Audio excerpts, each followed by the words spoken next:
I looked at the Remdesivir study, and I was very underwhelmed. I think it should continue. I think the science needs to go on.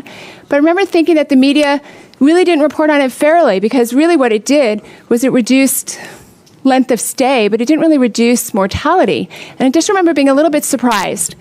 So there's a lot more to this story, and I invite my colleague, Dr. Tadaro, in to explain it.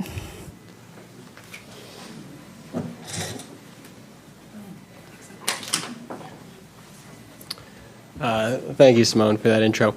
So to add to what Simone was saying, basically what I hope to do today is challenge, I think, a misconception and then potentially a partial truth regarding the nature of this orchestrated attack that's been going on against hydroxychloroquine these past few months. The misconception is that there's no orchestrated attack against hydroxychloroquine. But I think to most of us in this room, or all of us in the room, that is pretty clear. The one that I would say perhaps is a partial truth is that the reaction to hydroxychloroquine is simply reactionary stance from the mainstream media against hydroxychloroquine because of anti-Trump sentiment. There may be a partial truth to that. But what I'm going to do today is present a thesis of an alternative narrative, one whereby a large pharmaceutical corporation, in this instance Gilead, has a tremendous financial incentive for hydroxychloroquine to fail and has a network that really infiltrates just about every aspect of our domestic healthcare system and even abroad to potentially inactuate this. Let's go ahead and dive in when the president first mentioned hydroxychloroquine. So this was on March 19th. And when he first mentioned hydroxychloroquine, he actually called two different drugs a game changer at that time. He actually called both hydroxychloroquine and Remdesivir a game changer for this pandemic. Now, at that time, there was really only in vitro evidence that Remdesivir was effective. Okay, this came from a study that was published in Cell Research, which is part of Nature journal, that showed that Remdesivir was effective in vitro and primate cells against the SARS coronavirus type 2. That same article also said that chloroquine was effective in those primate cells as well. If you recall from when the president gave that press conference, there wasn't just in vitro evidence, though, of hydroxychloroquine's efficacy. There was also clinical evidence. There was a study that was just published in the south of France. It was a small study, but it was a case-control study comparing patients who received hydroxychloroquine plus or minus azithromycin with patients who did not. And it showed a significant clinical benefit where the viral load was reduced in the patients who received hydroxychloroquine. Yet, despite there being more evidence in favor of hydroxychloroquine than there was for Remdesivir at the time, the mainstream media decided to attack hydroxychloroquine, and as we've been saying all day, a 65-year-old medication on the WHO's list as a safe, essential medication. Meanwhile, giving a failed hepatitis C drug with a fairly toxic profile and with side effects that we don't even fully understand or know yet, almost a complete pass. So why is that? What I believe is I think that the media has really amplified a message. The message that hydroxychloroquine is harmful or dangerous. But I think the actual content that the media is amplifying is coming from various organizations within our healthcare system. And this includes the World Health Organization, as Dr. Barber talked about earlier, even medical journals, as well as government officials. Now, for this kind of argument to make sense that the Gilead is really behind this attempt or effort to undermine hydroxychloroquine, there has to be some evidence that hydroxychloroquine is actually a threat to Gilead's success. Let's see what investors think of this, okay? So minutes before the president gave his press conference on March 19th, where he first mentioned hydroxychloroquine, this is at 11:31 in the morning, Gilead's stock was trading $85 per share. So this was higher than it had been in the previous 2 years. This is a local high. When the president mentioned hydroxychloroquine, Gilead's stock fell 8.7% within hours and continued to fall into the following week, erasing $21 billion from Gilead's market cap because this was a competitor to Remdesivir. Okay? Gilead's stock didn't recover back to $85 a share until about a month and a half later when Dr. Fauci gave his press conference showing that the NIH trial showed that Remdesivir was reduced clinical hospital time in COVID-19 patients. So there's a direct correlation between Gilead's success, at least now and in the immediate future, depending on Remdesivir's success and also hydroxychloroquine not being a competitor. Now, the effort to undermine hydroxychloroquine may have even begun before the president gave that press conference. So as we've heard from a number of physicians up here today, hydroxychloroquine is available over the counter in many countries, okay? Now, it was actually pretty widely available in France for decades, until coincidentally, January 13th of this year, it was all of a sudden reclassified by the French Ministry of Health as a List 2 poisonous substance. Okay, this is a medication that had been used safely for decades, so it was essentially pulled off the shelves and restricted from distribution to patients at that time. Now, you might sit there and say, well, this was very early in the pandemic. We didn't really know that chloroquine or hydroxychloroquine was a potential therapeutic candidate for this virus. But as we heard from Dr. Simone Gold and other physicians, that's not true. There was a 2005 study, so it was on SARS coronavirus type 1, but any pharmaceutical company is going to, if they're, and at that time they're already investing tens of millions of dollars into COVID-19 therapeutics, well, they would be well aware that chloroquine or hydroxychloroquine was going to be a potential candidate for SARS coronavirus type 2, this pandemic.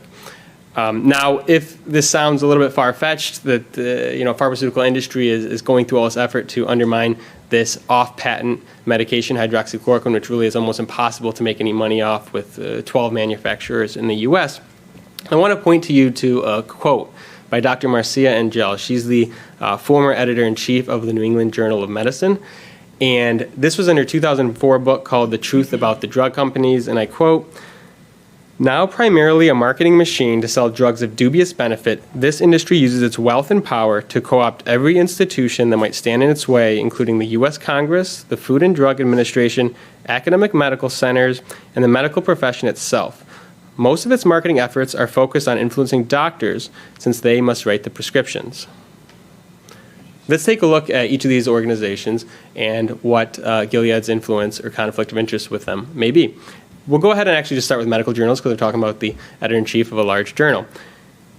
It's not unknown that the medical journals receive a lot of their publishing revenue from pharmaceutical companies. Okay, in some cases, 80% of their publishing revenue comes from big pharma advertising and sponsorships. Now, this is obviously a conflict of interest with those medical journals. So they are supposed to be the kind of gatekeepers to scientific truth, to medical truth that doctors rely on. Now, this has been bemoaned by editors-in-chief before, this potential conflict of interest. And Richard Horton, the editor-in-chief of The Lancet, he said this back in 2003. He's still the editor-in-chief of The Lancet. He said, and I quote, "The business climate for most modern medical journals, whether in the for-profit or non-profit sector, is strongly pro-pharmaceutical industry. In this environment, I know that it can be difficult for editors to raise questions about the ethics and marketing tactics of pharmaceutical companies." The following year, he went on to say, "Journals have devolved into information laundering operations for the pharmaceutical industry." This was back in 2003 and 2004, and the situation has not improved. So there's a study that was out of Dartmouth that looked at how much pharmaceutical companies were spending on marketing back in 1997 compared to 2016, and what they found was pharmaceutical companies were spending, what, $18 billion on marketing expenses back in 1997, and that increased to $30 billion by 2016. U.S. spending on prescription drugs increased dramatically during that time as well, going from about $110 billion to close to $330 billion.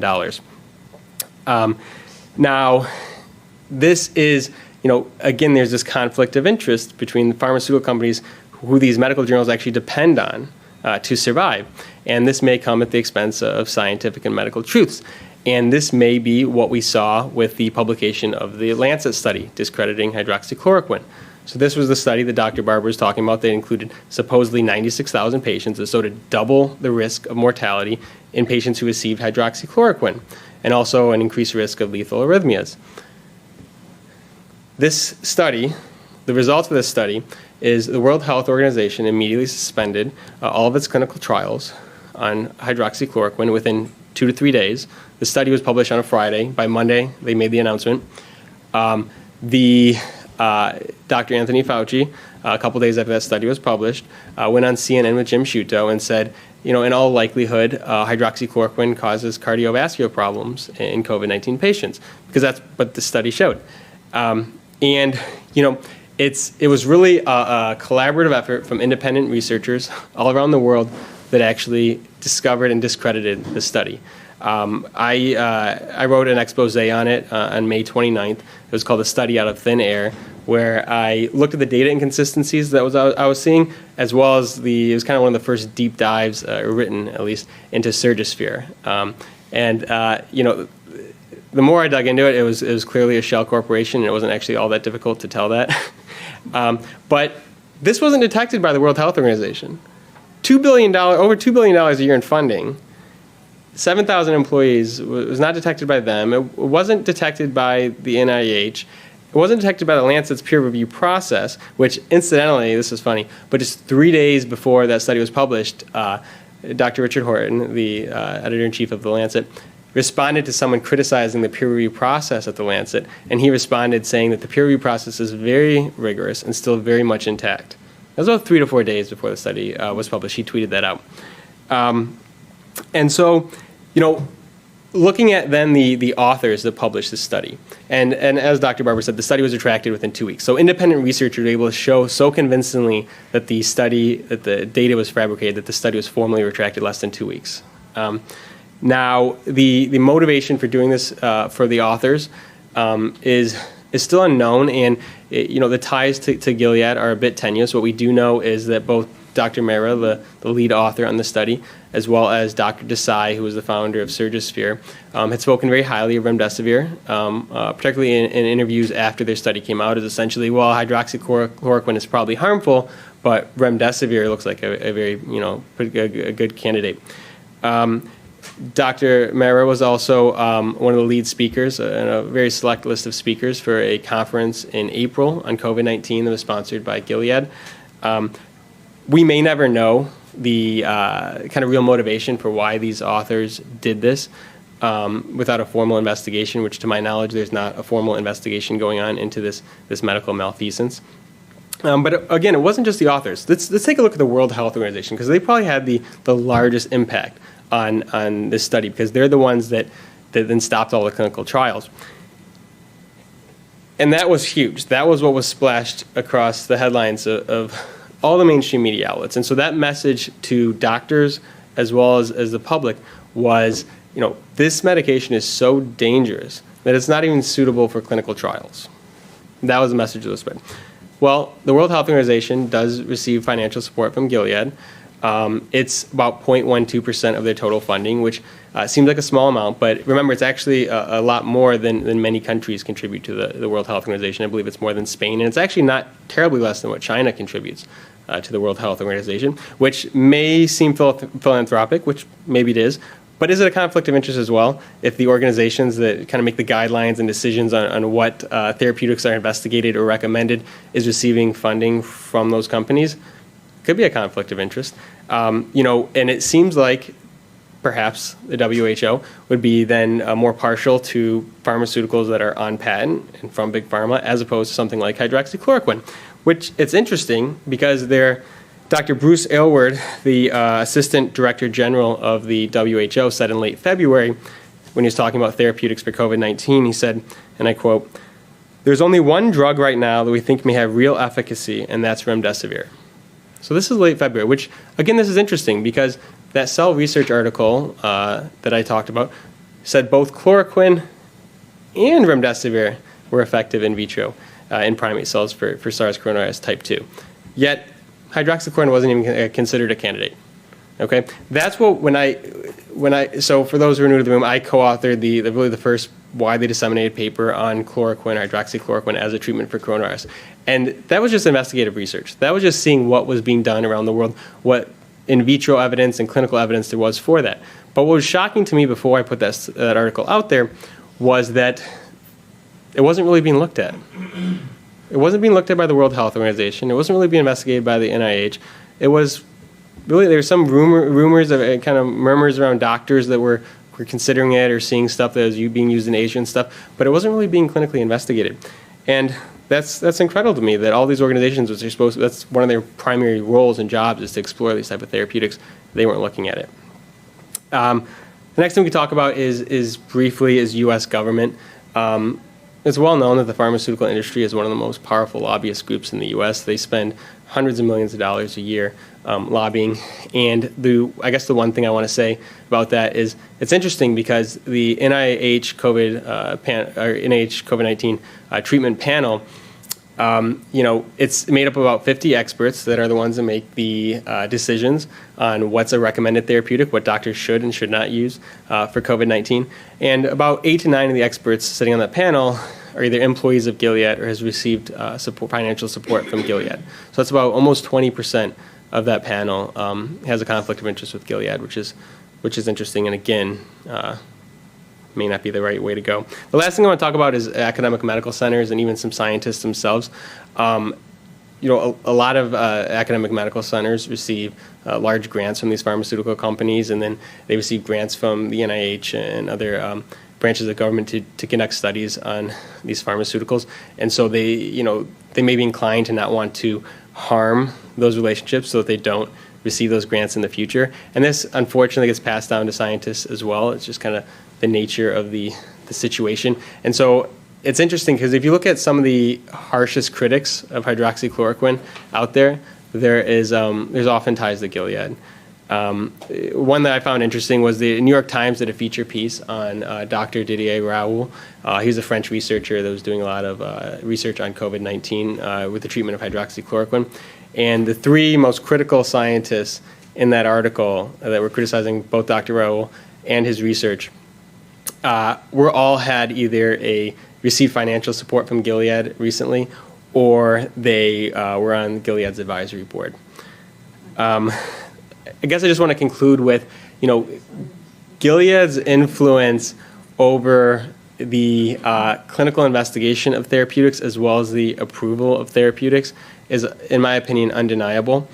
And as a direct threat, I would say, to Gilead's success, to the amount of tens of billions of dollars, I think hydroxychloroquine has been in their crosshairs for many months and maybe one of the primary behind-the-scenes drivers of the effort to discredit hydroxychloroquine. Great job. Thank you.